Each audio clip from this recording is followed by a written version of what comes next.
So when you're doing your facility construction requirements, one of the big questions is windows or not, what space you take over. A lot of times you're just going to get front windows, and usually the properties are deep. Sometimes you might look out and get windows around the side, or it's a freestanding building. So it's going to determine whether, the building is going to dictate and determine whether or not you'll have windows in your studios. Sewer depths and making sure the pitch is deep enough to accommodate the sewer. This is extremely, extremely important. What I found in my experience is a lot of times these buildings were never meant for salon suites. And a lot of times, the sewer is in the backs of the buildings where all the bathrooms are. Because a lot of times when the commercial properties were actually built, it was really for bathrooms, washing hands, that kind of stuff. And then the salon suites came in and started going into strip malls and commercial spaces. So you want to make sure that you're doing a camera line search of the sewer, and you're making sure that the sewer depth can accommodate a salon suite. Because you have to remember, if the space is really deep,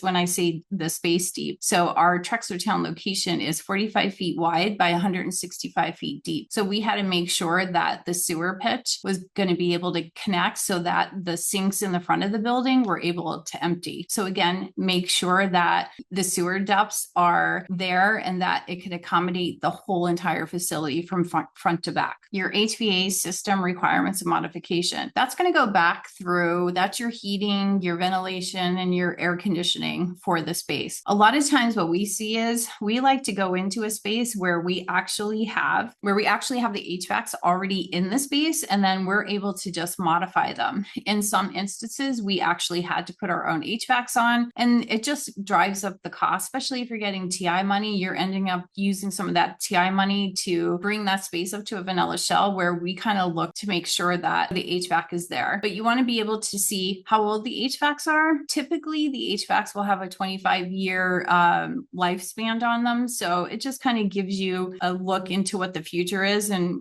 one of the costs, because you will, as the tenant, be responsible for maintaining and upgrading the HVAC when it comes time. So the electrical requirements for a facility, you need for at least 4 to 7,000 square feet, 4 to 600 amps. And you have to make sure that the space, again, kind of like the sewer lines where these commercial spaces were never meant to do salon suites, you have to make sure that you have enough power in the space to accommodate all of the studios that you're going to have in there. And they'll be able to accommodate all the high-powered blow dryers, all of the other electrical equipment and plug-in stuff that each one of those tenants are going to have in their spaces. So the electrical requirements per rooms, and what I mean by that is the amps and the circuits. So you're looking for 3 to 4 circuits per room, and the amps are going to be anywhere from 20 to 25. And what that means is that's going to be able to cover all your plugs, but you want to make sure that you have enough amps and circuits so that you have dedicated lines by the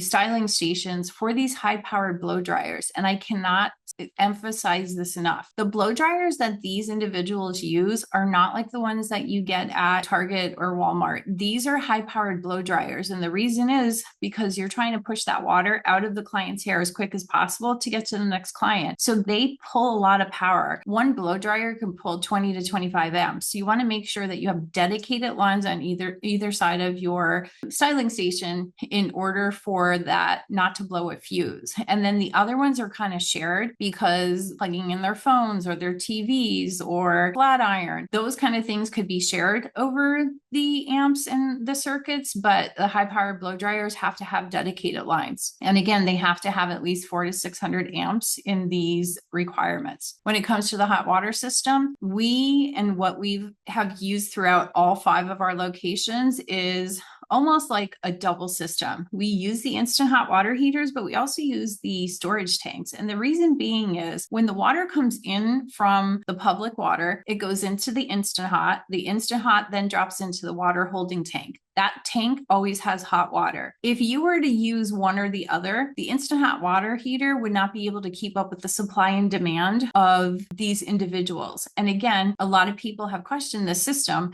And what happens is they say, well, hotels do it all the time. And I have to agree. But in a hotel, you don't have people using the hot water every day in every room all day long. Where in a salon suite facility, that's what's going to happen. So you want, again, to use the instant hot water heaters, and then you want to take the tanks. And the tanks, what happens is when there's a demand for water, the water's coming from the tanks, the holding tanks. So there's always hot water. And that instant hot water is always heating up the holding tanks with hot water instead of it having to heat up the water, at 50%. Your plumbing requirements and water lines, pay attention to that.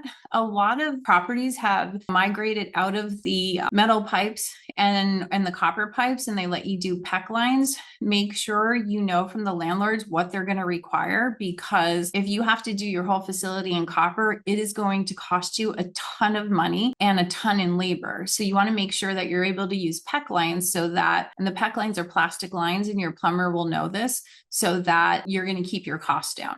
Fire protection requirements and that are to code, that's going to go back to your landlord. You're going to have to ask them exactly who they use, because you're going to have to use them too. And what that means is that is your sprinkling systems, that are your alarm systems for fire, not for security. And you're going to have to be in compliance with the whole entire property, so that, God forbid, there's ever, any kind of fire or something goes off in a neighboring space, that you're protected and you're all in the same system. Your Wi-Fi connectors and your service. A lot of times you're going to get a lot of these Wi-Fi companies that are going to come in and try to sell you a upgraded, dedicated Wi-Fi. You really don't need it. We use up here in Pennsylvania Comcast and Xfinity, and that works fine. And then you're looking at the speed, because again, everybody's going to be on Wi-Fi, checking out, using music, using their TVs. So you want to be able to have boosters throughout the spaces and just have them either sectioned, in the hallways or up in the ceilings seem to work really well too. Programmable thermostats are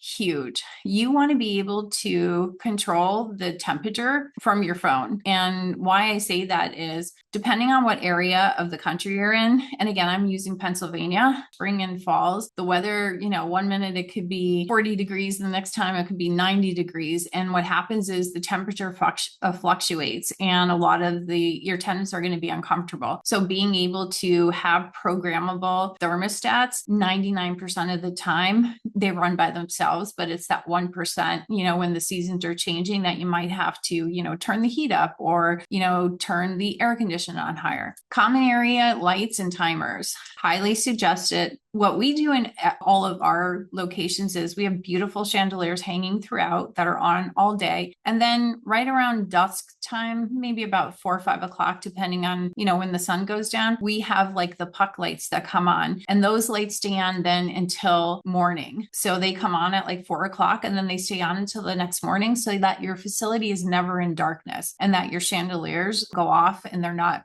your chandeliers aren't on all day.